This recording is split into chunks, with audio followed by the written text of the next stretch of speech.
دینا پڑتا ہے۔ برادر میں عزیز محترم مولانا طارق جمیل صاحب جس انداز سے آگے جا رہا ہے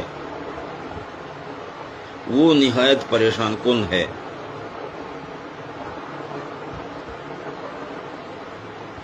اس لیے اپنے برادر کو ایک درمندانہ، عاجزانہ، ہمدردانہ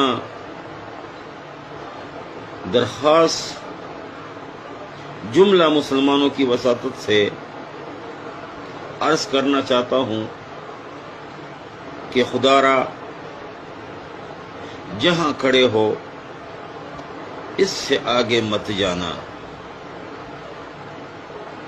واپس انہی مقام پہ مڑ جانا جہاں صرف دعوت ہی دعوت ہو، جہاں صرف دعوت سے وابستگی ہو، جہاں